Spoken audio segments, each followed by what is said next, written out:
Baiklah, di sini saya akan menjelaskan terkait dengan apa itu pengertian negara dan unsur-unsur apa saja yang penting untuk pembentukan suatu negara. Nah, yang poin pertama tentang pengertian negara. Sudahkah teman-teman tahu apa sih yang dimaksud dengan negara itu? Nah, menurut seorang pendapat ahli, yakni George Jelinek, negara adalah organisasi kekuasaan dari sekelompok manusia yang telah berkediaman di wilayah tertentu. Dari pendapat George Jelinek tadi, ada 4 poin penting yang bisa kita ingat. Yang pertama, organisasi, masyarakat, pemerintahan, dan wilayah. Berdasarkan 4 poin penting ini tadi, kita dapat menyimpulkan apa yang dimaksud dengan negara ini tadi. Nah, dari poin tersebut, dapat kita simpulkan bahwa negara adalah suatu organisasi masyarakat dalam suatu wilayah yang tunduk pada pemerintahan yang berdaulat. Oleh karena itu, dalam suatu negara, yang keempat poin tadi itu harus terpenuhi. Yang pertama organisasi, yang kedua masyarakat, yang ketiga pemerintah, yang keempat wilayah. Tentunya keempat poin ini sangat berhubungan erat dengan unsur-unsur pembentukan dari suatu negara. Nah, unsur-unsur terbentuknya suatu negara itu dibagi menjadi dua. Yang pertama, unsur deklaratif dan unsur konstitutif. Sudahkah teman-teman tahu apa sih kedua unsur ini tadi?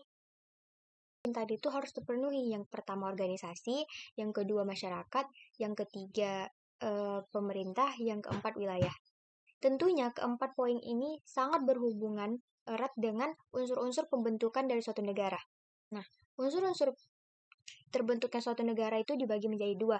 Yang pertama, unsur deklaratif dan unsur konstitutif. Sudahkah teman-teman tahu apa sih kedua unsur ini tadi?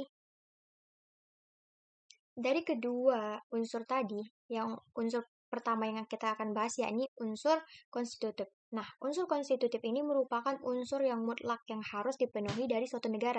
Dibagi menjadi tiga. Yang pertama rakyat, yang kedua wilayah, yang ketiga pemerintahan yang berdaulat. Dari ketiga unsur penting ini tadi, pernah nggak teman-teman sadari kalau ini tuh sudah ada di kehidupan kita sehari-hari? Misalnya, ketika kita di suatu kelas, kita juga punya tiga unsur penting ini. Yang pertama tuh ketua kelas, yang kedua bendahara, yang ketiga sekretaris. Nah, dari hal tersebut tentunya kita sudah dapat melihat bahwa sebenarnya unsur-unsur penting dari suatu negara itu atau unsur-unsur penting dari adanya suatu organisasi itu sudah pernah kita lihat di kehidupan kita sehari-hari. Nah, unsur kedua yang penting dari pembentukan suatu negara itu ialah unsur deklaratif. Apa sih unsur deklaratif itu? Nah, unsur deklaratif adalah unsur yakni pengakuan dari negara lain. Kalau ditanya apakah pengakuan dari negara lain ini dapat mempengaruhi pembentukan suatu negara, tentu saja bisa, tetapi jika unsur konstitutifnya sudah terpenuhi, yakni rakyat, wilayah, dan pemerintahan yang berdaulat sudah ada, suatu negara itu bisa dikatakan negara. Maksudnya, bisa disebut negara tanpa unsur deklaratifnya terpenuhi. Namun, jika unsur deklaratifnya ini tidak terpenuhi, kan itu berarti negaranya tidak mempunyai teman. Maksudnya, negaranya itu sendiri karena tidak diakui oleh negara-negara lain. Oleh karena itu, jika negara ini tadi ingin melakukan kerjasama atau menjalin kerjasama terkait tentang perekonomian dari negaranya akan mengalami kesulitan karena ia belum mendapat pengakuan dari negara-negara lain bahwa ia adalah suatu negara yang berkedaulatan. Nah, oleh karena itu, diperlukannya unsur deklaratif ini terpenuhi selain unsur konstitutifnya terpenuhi. Tetapi, kalaupun unsur deklaratifnya belum terpenuhi, suatu negara itu masih bisa dikatakan negara karena dia sudah mempunyai unsur mutlak yang sudah dipenuhinya, yakni rakyat, wilayah, dan pemerintahan yang berdaulat. Baiklah, materi selanjutnya akan dilanjutkan oleh Alicia. Kepada Alicia, saya persilakan. Materi selanjutnya adalah sifat-sifat negara. Sifat pertama yaitu sifat memaksa. Yang dimaksud dengan sifat ini adalah negara berhak untuk melakukan paksaan agar seluruh komponen bangsa mematuhi aturan dan undang-undang yang berlaku. Tanpa adanya sifat paksaan, maka Ada banyak warga yang bertindak sewenang-wenang dan tidak menjalankan aturan. Sifat yang kedua adalah sifat monopoli. Yang dimaksud dengan sifat ini adalah semua hal yang penting bagi negara dikuasai dan dikendalikan oleh negara. Sifat monopoli ini juga memastikan bahwa sumber daya harus dimanfaatkan untuk kepentingan rakyat. Yang ketiga, sifat menyeluruh. Yang dimaksud dengan sifat ini adalah negara berhak dan wajib untuk mengatur semua warga negaranya tanpa membeda-bedakan satu sama lain. Dengan kata lain, semua peraturan dan perundang-undangan berlaku bagi seluruh warga negara tanpa terkecuali. Sekian materi yang bisa saya sampaikan. Saya kembalikan kepada moderator. Baiklah, materi selanjutnya akan disampaikan oleh teman saya Citra. Kepada Citra, saya persilahkan. Nah, mengapa unsur konstitutif itu kita katakan unsur mutlak yang harus dipenuhi oleh suatu negara? Kita ambil permisalan. Apakah bisa suatu negara berjalan jika tanpa adanya seorang rakyat?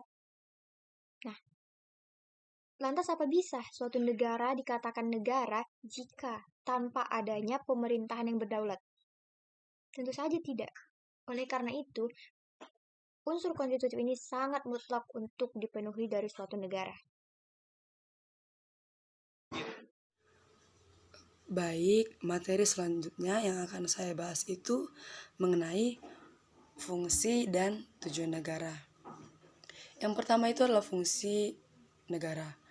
Fungsi negara menurut filsuf Montesquieu yang berasal dari Prancis, dia menyebutkan fungsi negara itu melalui teorinya yaitu trias politica, di mana fungsi yang dikatakan oleh Montesquieu ada 3.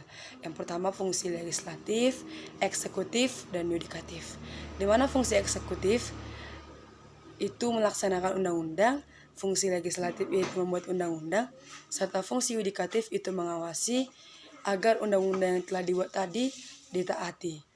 Secara umum, fungsi dari negara ini ada 4. Yang pertama menjamin keamanan, yang kedua membentuk pertahanan, yang ketiga mencapai kesejahteraan warga negaranya, yang keempat itu memberikan keadilan. Yang kedua yang akan dibahas itu mengenai tujuan negara. Menurut Undang-Undang 45 terdapat pada alinea keempat tentang tujuan negara. Tujuan negara itu ada 4 menurut Undang-Undang 45. Yang pertama untuk melindungi segenap bangsa Indonesia, untuk menunjukkan kesejahteraan umum, untuk mencerdaskan kehidupan bangsa Indonesia, serta ikut dalam melaksanakan ketertiban dunia. Baiklah, materi selanjutnya akan disampaikan oleh Teresia. Kepada Teresia, saya persilakan. Perkenalkan, nama saya Tresia Banurea dengan NIM 1223111090. Di sini saya akan melanjutkan pemateri dari sebelumnya, yaitu tentang pengertian konstitusi, tujuan konstitusi, dan fungsi dari konstitusi. Yang pertama, pengertian konstitusi. Konstitusi pertama kali dikenal di negara Prancis yaitu konstituter, yang berarti membentuk. Istilah membentuk sendiri dimaksud dengan membentuk suatu negara. Secara umum, konstitusi merupakan segala ketentuan dan aturan dasar mengenai ketatanegaraan. Konstitusi hukum fundamental negara karena menjadi acuan lahirnya aturan-aturan hukum lainnya. Yang kedua adalah tujuan dari konstitusi. Yang pertama, tujuan konstitusi memberikan pembatasan sekaligus pengawasan terhadap kekuasaan politik. Yang kedua, konstitusi bertujuan untuk melepas kontrol kekuasaan dari penguasaan. Yang ketiga, konstitusi bertujuan memberikan batasan-batasan ketetapan bagi para penguasa dalam menjalankan kekuasaannya. Yang ketiga adalah fungsi dari konstitusi. Yang pertama, konstitusi berfungsi membatasi kekuasaan. Yang kedua, konstitusi berfungsi sebagai piagam kelahiran suatu negara. Yang ketiga, konstitusi berfungsi sebagai hukum yang paling tertinggi. Yang keempat, fungsi konstitusi sebagai alat membatasi kekuasaan. Yang kelima, konstitusi berfungsi sebagai identitas nasional dan lambang. Yang keenam, konstitusi berfungsi sebagai pelindung manusia dari kebebasannya sebagai warga negara. Demikian materi yang dapat saya berikan. Terima kasih. Baiklah, terima kasih. Materi selanjutnya akan dilanjutkan oleh teman saya Yuni. Kepada Yuni, saya persilakan. Baik, terima kasih kepada moderator yang telah memberikan saya kesempatan untuk menjelaskan apa sih itu konstitusi dan amandemen. Sebelumnya institusi Istilah konstitusi berasal dari bahasa Prancis, yaitu constituteur, yang berarti membentuk. Konstitusi di Indonesia selalu mengalami perubahan. Yang pertama kali berlaku adalah Undang-Undang 1945. Kemudian diusul Undang-Undang RIS pada tahun 1949, merupakan konstitusi kedua yang mengakibatkan bentuk negara kesatuan berubah menjadi negara serikat. Pada masa peradaban Roma, konstitusi mempunyai pengaruh besar hingga pada abad pertengahan. Terbentuknya konstitusi di Indonesia diawali dari janji-janji Jepang, kemudian membentuk Badan Penyelidik Usaha Persiapan Kemerdekaan Indonesia, yaitu BPUPKI, sebagai negara merdeka. Indonesia tidak mungkin dapat membentuk dan menjalankan pemerintah jika tidak membentuk konstitusi atau undang-undang terlebih dahulu, karena dalam konstitusi disebutkan perintah membentuk pemerintahan seperti yang terurai dalam pembentukan Undang-Undang 1945 alinea keempat, yang berbunyi, kemudian daripada itu, untuk membentuk suatu pemerintahan negara Indonesia yang melindungi segenap bangsa Indonesia dan seluruh sumber dari Indonesia, sehingga atas perintah konstitusi yang sudah disahkan, maka Indonesia secara legal dapat membentuk pemerintah sesuai yang dicita-citakan. Baik, selanjutnya amandemen. Amandemen Undang-Undang 1945 itu diadakan dengan aturan kesepakatan dasar dalam melakukan perubahan terhadap Undang-Undang 1945, yakni tidak mengubah pembukaan Undang-Undang 1945, tetap mempertahankan NKRI, mempertegas sistem pemerintahan presidensial, serta penjelasan Undang-Undang 1945 yang memuat hal-hal normatif akan dimasukkan ke dalam pasal-pasal atau batang tubuh.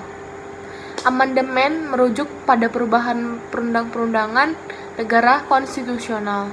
Bangsa Indonesia sebenarnya itu telah memiliki konstitusi sejak prakemerdekaan, yaitu pada masa penduduk tentara Jepang. Konstitusi pertama adalah hukum dasar yang disahkan oleh BPUPKI 5 pada tahun 1949. Undang-Undang 1945 diganti dengan konstitusi RIS, dan 1 tahun kemudian diganti dengan Undang-Undang sementara 1950. Baik, mungkin cukup sekian dari penjelasan saya, mungkin tidak terlalu panjang. Baiklah, cukup itu saja. Terima kasih. Baiklah, sekian yang dapat kami sampaikan terkait materi kami, yakni negara dan konstitusi. Semoga pemaparan materi yang kami berikan hari ini dapat diterima dengan baik oleh teman-teman ataupun pendengar lainnya. Billahi taufiq wal hidayah. Wassalamualaikum warahmatullahi wabarakatuh. Terima kasih.